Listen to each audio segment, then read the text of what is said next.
के झुकने से इनकार हो चाहे उठने से इनकार हो, तरीका बदलने से दफा नहीं बदलती, और जब दफा नहीं बदलती तो सजा भी नहीं बदलती। वाह वाह वाह। अब जरूरत क्या थी कि आदम अलैहिस्सलाम को खलीफा बनाया जाए? अरे खलीफा की जरूरत ही तब होती है जब असल तक ना जा सको। वाह। असल तक ना जा सको तो उसके नायब तक जाओ। असल तक नहीं जा सकते, तुम महदूद हो वो लामहदूद है, तुम अंत हो वो अनंत है, तुम सीमित हो वो असीमित है, तुम लिमिटेड हो वो अनलिमिटेड है। इसलिए जरूरी है कि उसके खलफ को ढूंढो। अल्लाह का खलीफा बनाया नहीं जाता, पाया जाता है। आदम खलफ है, नबी अल्लाह का खलफ है, खलीफा है, और खलीफतुल्लाह तक जाने से अल्लाह तक जाना। तो जो असल है वहां तक ना जा सको तो उसके नायब, उसकी खलीफा तक चले जाओ। अब ये इतनी बड़ी बात है, इसको कैसे समझाऊं, आम लोगों को कैसे समझाऊं? तो एक बात दिमाग में आ रही है, मेरे डेली प्रैक्टिस में है तुम्हारे। या अय्युहल्लज़ीना आमनू इज़ा कुंतुम इला सलाति फ़ग़सिलू वजूहकुम, आखिर तक। ईमान वालों, जब नमाज का इरादा करो तो वजू का हुक्म है, फ़ग़सिलू वजूहकुम, अपना चेहरा धो। पहले क्या धोना चाहिए? कुरान में है पहले चेहरा धो। आप पहले क्या धोते हो? ये किसने कहा तुमको कुरान के खिलाफ करने के लिए कि पहले हाथ धोते हो, फिर कुल्ली करते हो, फिर नाक में पानी डालते हो, उसके बाद वो चेहरा धोते हो? ऐसा कुंतुम इला सलात फ़ग़सिलू वजूहकुम, अपने चेहरों को धो। तुम हाथ धोने लगे तो किसी ने कहा भाई वो फर्ज है, चेहरा धोना फर्ज है, वो अल्लाह ने फर्ज बताया है, ये हाथ धोना कुल्ली ये सुन्नत है। सुभान अल्लाह सुभान अल्लाह। ये सुन्नत की क्या जरूरत? कहा बाबा कुरान ने यही कहा ना, चेहरा धो पानी से। पानी कैसा हो, चाहे जैसा, तो सुन्नत ने बचा लिया। वाह वाह वाह। पहले हाथ में लेकर रंग देख लो, रंग सही हो तो मुंह में लेकर के जायका देख लो, जायका सही हो तो नाक में डाल करके उसकी महक देख लो। वाह। और जब पानी पाक साफ हेल्दी हो तो फ़ग़सिलू वजूहकुम। सुभान अल्लाह सुभान अल्लाह। किसी ने तो कहा गया सुन्नत इकमालुल फर्ज फी महल्लिही, सुन्नत की तारीफ यही है, इकमालुल फर्ज फी महल्लिही, फर्ज की कमाल पैदा कर दे। अब अगर कोई साहब अहले सुन्नत नहीं है, सीधे सीधे फ़ग़सिलू वजूहकुम, जो पानी मिला मुंह पे मारा, तो कभी सड़ा हुआ पानी मिला, कभी बदबूदार, कभी बदजायका, कभी बदरंग। सुन्नत ने बचा लिया हमारा रंग।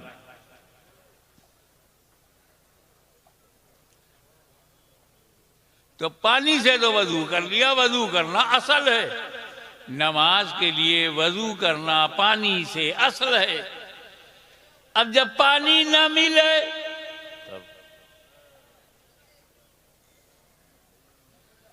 तो तयम्मुम, किस चीज से? मिट्टी से। ऐसा हो ही नहीं सकता कि पानी से दूर हो जाओ तो मिट्टी से भी दूर हो जाओगे। ये जमीन ही दो चीज से बनी है, 3 हिस्सा पानी है, 1 हिस्सा मिट्टी है। मिट्टी में रहो तो तयम्मुम कर लो, पानी के पास रहो तो वजू कर लो। तो ये तयम्मुम भी कुरान में है। तयम्मुम वजू नहीं है, लेकिन वजू का जानशीन है, वजू का खलीफा है, वजू का नायब है, वजू का असिस्टेंट है। अब मैं तुम्हें समझाने के लिए ये सब कह रहा हूं कि खलीफा असल का नाइब होता है। खलीफा जिसका है उसका वो नाइब होता है। वो वजू का खलीफा तयम्मुम,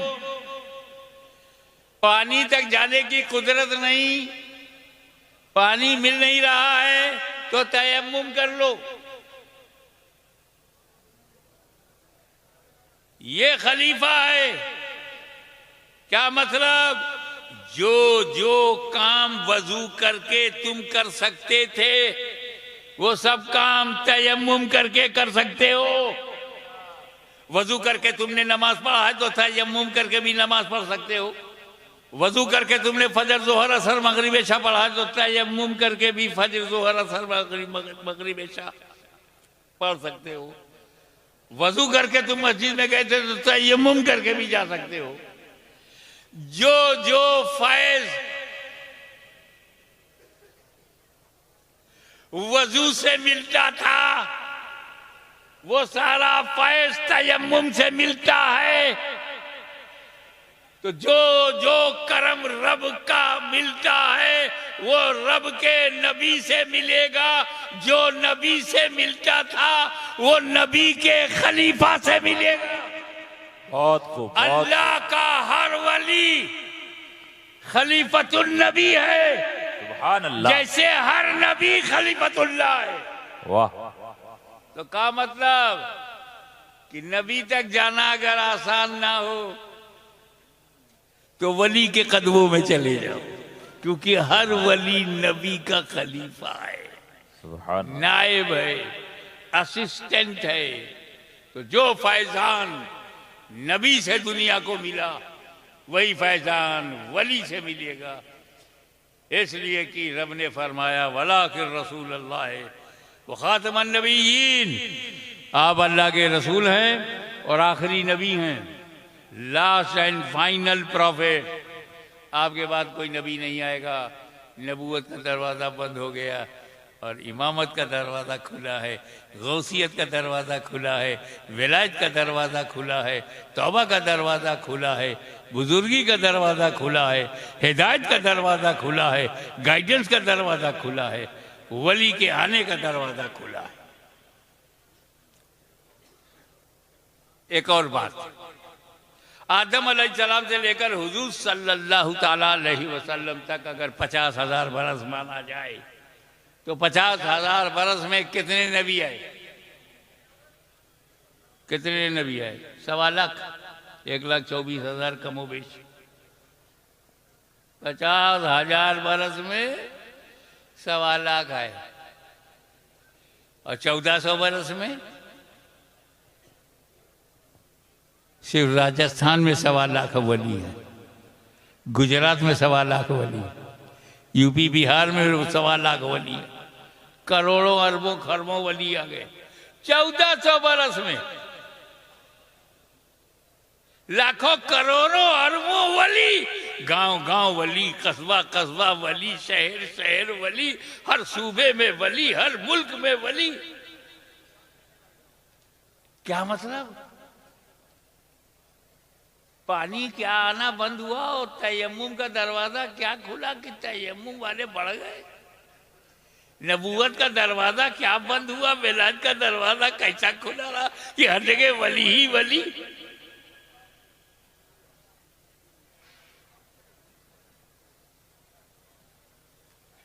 तो हमको मुसलमान और अरब वालों को मुसलमान बनाने में उन्हें नबी ने बनाया, हमें वली ने बनाया। सुभान अल्लाह।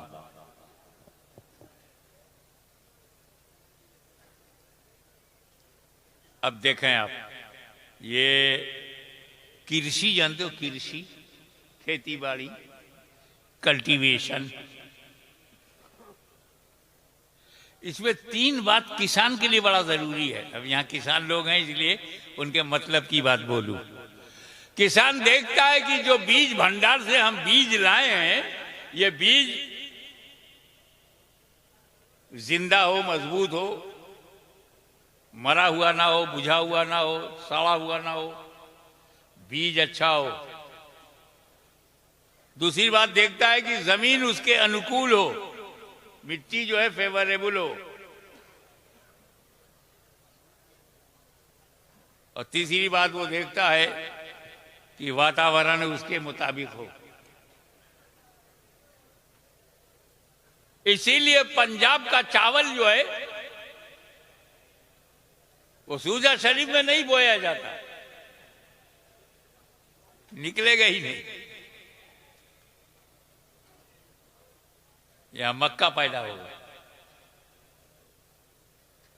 मकई। आसाम की चाय की पत्ती यूपी में बो दिया जाए तो खलास, क्योंकि बीज तो अच्छा है, जमीन फेवरेबल नहीं है, अब वो हवा मुआफिक नहीं है। मेरे नबी ने जब चाहा कि इस्लाम की खेती सारी दुनिया में फैला दी जाए,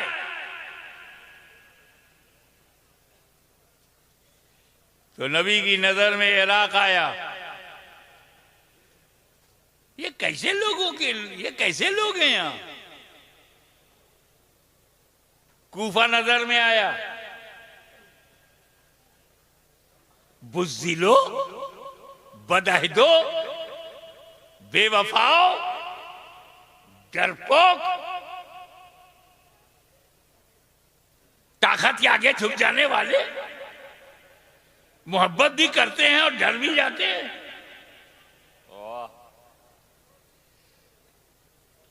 दिल खोल के सामने आते हैं, मुसीबत में घर का दरवाजा बंद कर लेते हैं।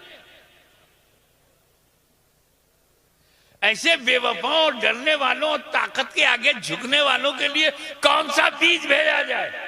वाह वाह। तो मदनी सरकारी बीज भंडार से जिस बीज को इराक के लिए चुना गया उसे गौसे आजम कहते हैं। सुभान अल्लाह, सुभान अल्लाह। वो गौसे आजम जिसकी सुबह शाम पर सैयद कायनात की नजर हो, वो गौसे आजम जिसकी हर सांस याद इलाही में मसरूफ हो, वो गौसे आजम जिसे निकलता हुआ सूरज सलाम करे और डूबता हुआ सूरज पैगाम देकर जाए, वो गौसे आजम जिसका कदम औलियाए रोजगार के कांधों पर हो, वो गौसे आजम जो कादिर मुतलक का मजहर अतम हो, वो गौसे आजम एक नजर में दुनिया बदल दे। बुज़दिलों में जान आ गई, डरपोक निडर हो गए, छोटे दिल वाले बड़े दिल के बन गए, और खेती, कादरियत की खेती फैलने लगी। सुभान अल्लाह, सुभान अल्लाह। जब हुजूर के सामने तुर्किस्तान, अफगानिस्तान, वजीरिस्तान, पख्तूनिस्तान, पहाड़िस्तान, पत्थरिस्तान, यहां कौन सा बीज भेजा जाए? इतने सख्त दिल हैं ये लोग। मैं अपनी एक मिसाल देता हूं। मैं जूनी मस्जिद बंबई में था, एक काबुल से ताजा ताजा साहब आए थे कारोबार के लिए बंबई में। मैंने उनसे पूछा आपके कितने बच्चे हैं? बोला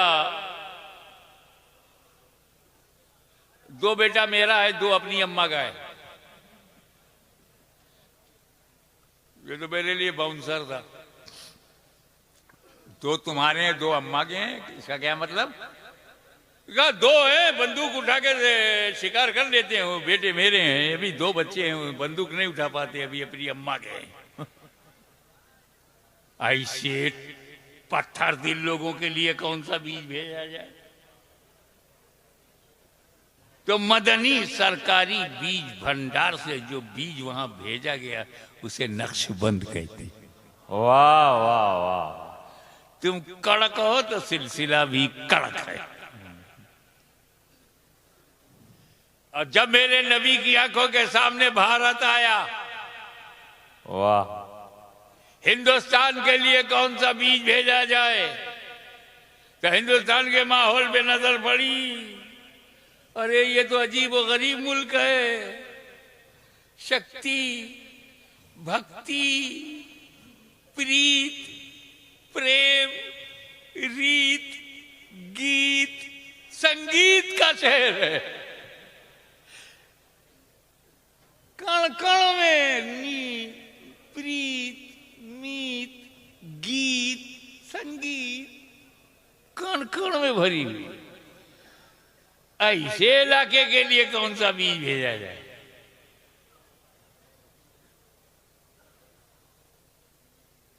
हद तो ये है कि अगर इनको इबादत का मूड होता है, इबादत बाद में करेंगे, घुसते ही टन टन टन, संगीत पहले, पूजा बाद में। तरीका है उनका। मैं बैठा हुआ था दरवाजे पर से, एक मरी हुई बॉडी ले जा रहा था, तो आगे एक हांडी थी, उसमें धुआं निकल रहा था। एक छोटा सा लड़का एक इंस्ट्रूमेंट लिए हुए था, म्यूजिकल, और ऐसे टिन टन टन टन टन टन टन टन टन टन टन। मैंने कहा यार ये मौके पे भी म्यूजिक। ऐसे देश में जहां संगीतमय हो, गीत हो, प्रीत हो, रीत हो, रवाज हो, वहां कौन सा? तो सरकारी मदनी भंडार से जो बीज निकाल करके भेजा गया उसे ख्वाजा मोइनुद्दीन कहते हैं। सुभान अल्लाह, सुभान अल्लाह।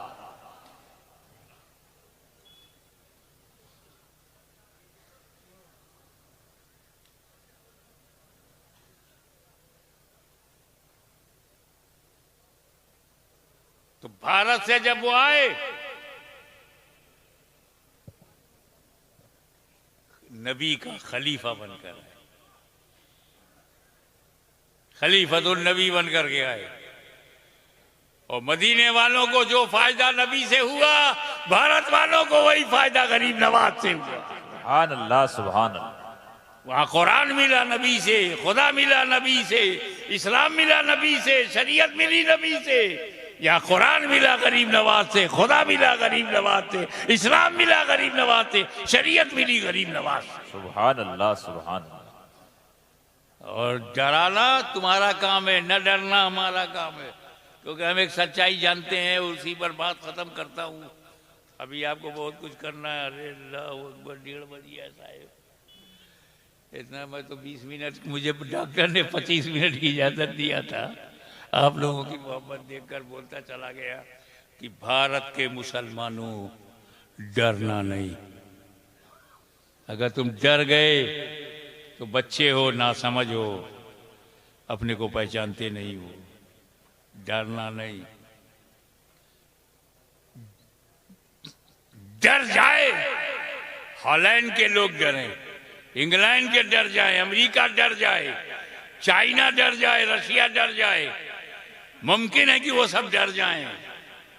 भारत में गरीबों, गरीब सुन्नियों, तुम्हें कोई डेंजर नहीं है, खाली ये तुमको डराया जाता है, डरना नहीं। भारत में तो खतरा अमीरों के लिए है। वाह वाह। सीडी वहीं जाएगी, ईडी वहीं जाएगी, सीबीआई वहीं जाएगी, जेल के दरवाजे उन्हीं के लिए खुलेंगे।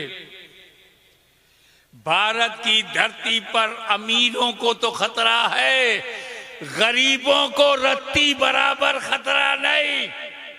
उसकी वजह यह है कि अमीरों को बचाने के लिए भारत में कोई अमीर नवाज नहीं है, और गरीबों को बचाने के लिए गरीब नवाज है। सुभान अल्लाह, सुभान अल्लाह। नारे तकबीर, नारे रिसालत, फैजाने ख्वाजा। इसीलिए जो लोग गरीब नवाज से पंगा लेते हैं उनका रिजल्ट आउट हो जाता है। मैं दुआगो हूं कि मौला ताला इस जंगल में जो मंगल है, इस आबो गया में शरीयत मोहम्मदी सल्लल्लाहु अलैहि वसल्लम, मदीनतुल इल्म और बाबुल इल्म का जो फैजान है, सुभान अल्लाह। मौला ताला हमारे पीर साहब की उम्र में बरकत हो, इनका साया हम पर दराज रहे। आमीन। इनके शहजादे साहबजादों को मौला ताला तू इनसे काम ले। कि तू जिससे काम लेता है, तू जिस पर मेहरबान होता है, उसे ताकतें रोक नहीं पाती। बेशक। मालिक व मौला इस इदारे को, अराकीन को, ओहदेदारान को, जिम्मेदारान को, उन्होंने जो भी हिस्सा लिया है उस हिस्से को तू कबूल फरमा। आमीन। तुझे फजल करते नहीं लगती बार, न मायूस हो तुझसे उम्मीदवार। वमा अलैना इल्लल बलागुल मुबीन।